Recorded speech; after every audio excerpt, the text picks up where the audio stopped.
વડોદરા શહેરના વાસના રોડના સ્થાનિક રહેવાસીઓ ફ્લાયઓવર બનાવવાના વિરોધમાં પાલિકાની વડી કચેરીએ રજૂઆત કરવા પહોંચ્યા હતા।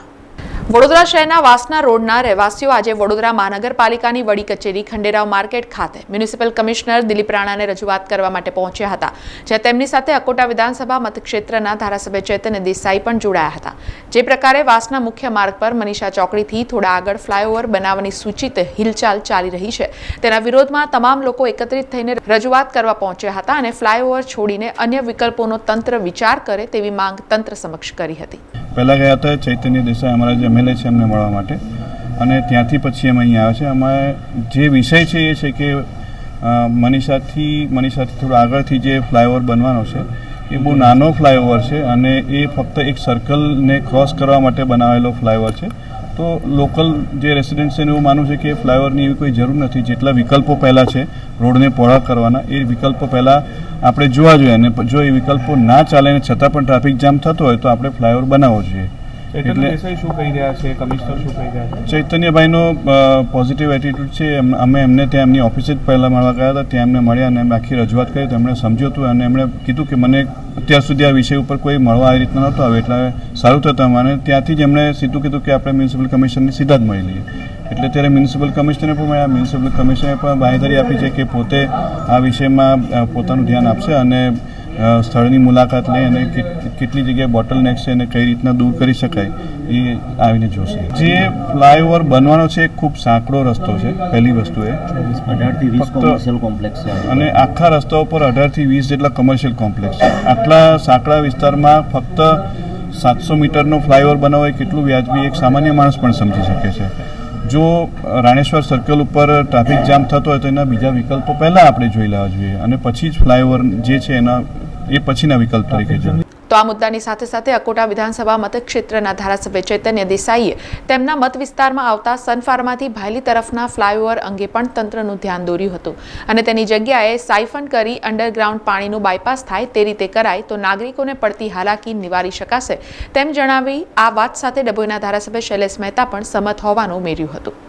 વિષય ફક્ત વાસના રોડના બ્રિજનો નથી, બીજા પણ એક બ્રિજનો હતો, પરંતુ મારી સાથે જે વિસ્તારના લોકો આવ્યા છે મૂળભૂત વાસના વિસ્તારના છે, એમનું કહેવું એમ છે કે આટલા નાના સાંકડા રસ્તા ઉપર બ્રિજ હોવો જરૂરી નથી, પરંતુ જે પ્રમાણે રોજબરોજ વાહનોની ભારણ વધે છે, આપણું પોપ્યુલેશન વધે છે, એ સામે આજે નહીં તો કદાચ 5-10 વર્ષમાં પણ અહીં આગળ બ્રિજ મૂકવો જરૂરી થશે। એ સિવાય સ્થાનિક લોકોની જે માંગણી છે કે તમે આના સિવાય બીજા પણ વિકલ્પો તમે જુઓ કે આમાં આપણે કંઈક રસ્તો એવો કાઢી શકીએ કે હાલમાં બ્રિજ અહીંયા ન આવે, તેના માટે પણ કમિશનરશ્રીના સામે જે રજૂઆત કરી, કમિશનરશ્રીએ પણ કહ્યું છે કે હા આપણે વૈકલ્પિક બીજી દિશામાં પણ જોઈએ કે અહીંયા જરૂર ન હોય બ્રિજનો તો આપણે બ્રિજ અહીંયા ન પણ રાખી શકીએ। એટલે બહુ પોઝિટિવ રીતે જે લાગણી વ્યક્ત કરી છે વિસ્તારના લોકોએ, એ જ રીતે કમિશનરશ્રીએ બી પોઝિટિવલી લીધું છે અને જોઈએ હવે ટૂંક સમયમાં શું આપણે આગળ કરી શકીએ। ટૂંક સમય એટલે લગભગ જે મહિનો 2 મહિના તો લાગશે જ। એક જે મુદ્દાઓ 2-3 મુદ્દાઓ જે અગત્યના મૂક્યા છે વિસ્તારના લોકોએ, એના ઉપર ખરેખર કોર્પોરેશન જે ધ્યાન આપશે તો બેઉ તરફ વિન વિન સિચ્યુએશન થઈ શકે છે। એ બીજો બ્રિજ એવો છે કે સન ફાર્મા રોડથી ભાયલીને કનેક્ટ કરતો રસ્તો છે અને વચ્ચે નર્મદાની કેનલ આવે છે। હવે નર્મદાની કેનલ જાય છે ચાંસદ ગામ તરફ। ચાંસદ ગામ તરફ તમે જુઓ તો આજકાલમાં વુડાના ઘણા બધા રસ્તાઓનું આખું નેટવર્ક એ લોકોએ ઊભું કર્યું છે।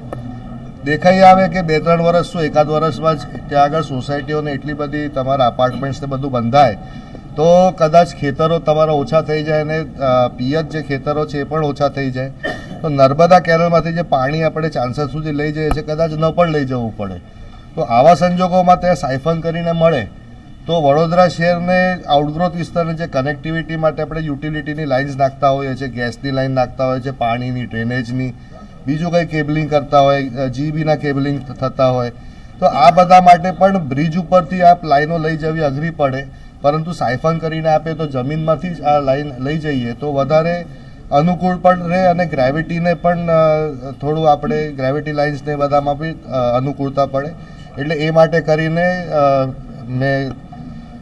હું અને હમણાં જો કે શૈલેષભાઈ નથી, શૈલેષભાઈ મહેતા છે, એમનું પણ મારી સાથે સહમત છે કે ત્યાં સાયફન થાય તો વધુ સારું રહે. સમાચારોના સતત અપડેટ માટે TNN ન્યૂઝને YouTube પર સબસ્ક્રાઇબ કરી બેલ આઇકોન પ્રેસ કરો અને અમારી સાથે જોડાયેલા રહો Facebook, Instagram અને Twitter ઉપર.